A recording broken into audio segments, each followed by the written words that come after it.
नमस्कार, जोहार।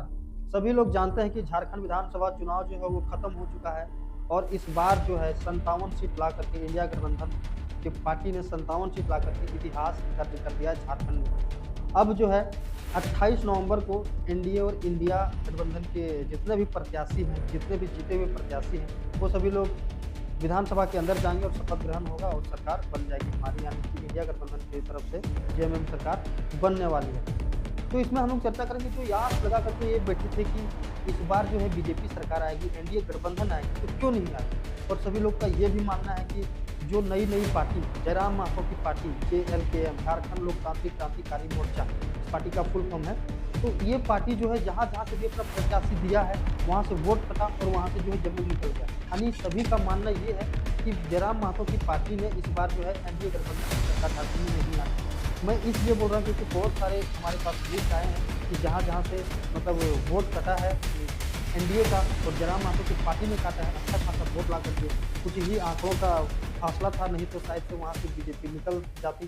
तो हम लोग बात करेंगे, दिखाते हैं हम आपको लिस्ट सबसे पहले बताएँगे। देखिए गिरिडीह का बताते हैं, गिरिडीह का देखिए सुदीप कुमार सोनू 94,042 वोट लाए हैं। वहीं दूसरे नंबर पे एनडीए प्रत्याशी निर्भय कुमार शाहाबादी यानी बीजेपी से थे, 90,204 वोट लाए। और वहीं तीसरे नंबर में जेएलकेएम यानी कि जयराम महतो की पार्टी 10,787 वोट लाए। यहाँ भी देखा जाए तो शायद से अगर ये खड़ा नहीं होते तो निकल सकते थे, ऐसा सभी का मानना है। अब देखिए हम लोग बात करते हैं गोमिया, जेएमएम योगेंद्र प्रसाद 90,170 वोट, वहीं जेएलकेएम के प्रत्याशी पूजा कुमारी 59,077 वोट और तीसरे नंबर से आजसू पार्टी के लमोदर महतो 54,508 वोट। यहाँ भी मानना है कि गोमिया से भी अगर शायद से जयराम महतो पूजा कुमारी को नहीं उतारती तो यहाँ से भी जो है आजसू पार्टी के जो प्रत्याशी है लमोदर महतो वहां से निकल सकते थे।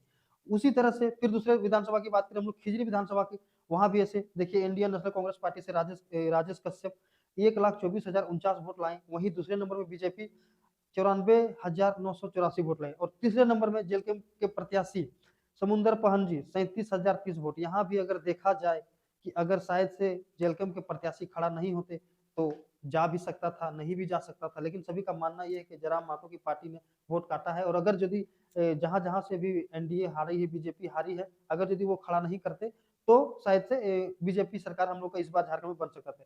और इसलिए बोल रहे हैं क्योंकि जयराम महतो की पार्टी जहाँ-जहाँ से भी प्रत्याशी उतारे हैं, अच्छा खासा प्रदर्शन किए हैं, अच्छा खासा वोट लाए हैं, इसीलिए सभी लोग का मानना है।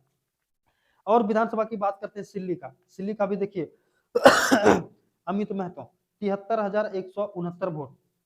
दूसरे नंबर में आजसू सुदेश महतो जी 49,302 वोट। तीसरे नंबर में देवेंद्र नाथ महतो जेलकेम से जयराम महतो की पार्टी से 41,725 वोट। यानी कि यहाँ भी मानना है कि शायद से अगर देवेंद्र नाथ महतो जी सिल्ली से खड़ा नहीं होते तो आसान से सुदेश महतो निकल सकते थे, से जो बीजेपी और आजसू का गठबंधन है, यानी कि आजसू से जो सुदेश महतो जी खड़ा हुए थे आराम से निकल सकते थे। वहीं पे अगर हम और भी बात करें रामगढ़ का, तो देखिए यहाँ भी उसी तरह इंडियन नेशनल कांग्रेस पार्टी से ममता देवी ज्यादा फासला से वहां से नहीं जीती है, 89,818 वोट लाई है। वहीं आजसू से सुनीता चौधरी 83,028 वोट लाई है। वहीं तीसरे नंबर पर देखिए जेएलकेएम से पनेश्वर कुमार जी 70,979 वोट ला करके अपना परचम लहरा दिए थे, यानी कि पनेश्वर महतो को कोई जानता भी नहीं है, लेकिन जयराम महतो के नाम से देखिए 70,979 वोट मिला है, यानी कि यहाँ से भी वोट काटने का काम किया है। और अगर यदि शायद से यहाँ से भी नहीं खड़ा होते तो यहाँ से भी निकल सकते थे। ऐसे में बहुत सारे हैं हमारे पास जो कि सभी का ये मानना है कि जयराम महतो की पार्टी जो है इस बार एनडीए सरकार नहीं लाने देगी। बाकी आप लोग क्या मानते हैं, अपना अपना राय जरूर दें।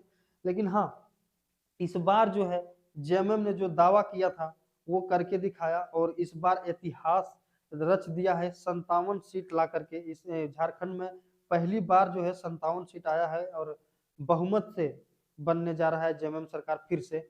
हाँ, भले ही गठबंधन हो, लेकिन गठबंधन की सरकार फिर से बनने जा रहा है झारखंड में और इस बार इतिहास बना दिया है, इतिहास रच दिया है। बाकी आप लोग क्या मानते हैं, क्या जयराम महतो की पार्टी जेएलकेएम मात्र 7 महीने की पार्टी जो इतना 7 महीने में बवाल मचा दिया, और आप लोग सभी लोग जानते ही होंगे कि जयराम महतो ने एक सीट जीता भी है डुमरी से, खुद वो लड़े थे डुमरी से, 2 विधानसभा से लड़े थे जहाँ से कि एक बैरमो और एक डुमरी, तो डुमरी से निकाल चुके हैं, बैरमो से नहीं निकला था, वहां से अनूप सिंह जीत गए और अनूप सिंह भी वहां से जीते तो जेएमएम से थे, वहां से भी मानना है कि जयराम महतो खड़ा नहीं होते तो वहां से भी बीजेपी निकल जाती, क्या तीसरे नंबर में बीजेपी रविंद्र पांडे जी तीसरे नंबर पे थे। तो आप लोग का क्या मानना है कि शायद जयराम महतो की पार्टी अगर यदि नहीं रहती तो क्या एनडीए सरकार बनती, बीजेपी सरकार बनती? आप लोग अपना अपना प्रतिक्रिया जरूर दें। हालांकि ये हमारे पास जो लिस्ट आया था, कुछ लोगों ने हमको भेजे थे कि भैया थोड़ा सा देख लीजिए और बताइए कि क्या सच में ये है कि जयराम महतो की पार्टी ने ही सारे जगह वोट काट करके जो है एनडीए की सरकार झारखंड में नहीं लाने दी? अपने अपनी प्रतिक्रिया जरूर भेजें। तब तक के लिए जय हिंद, जय भारत।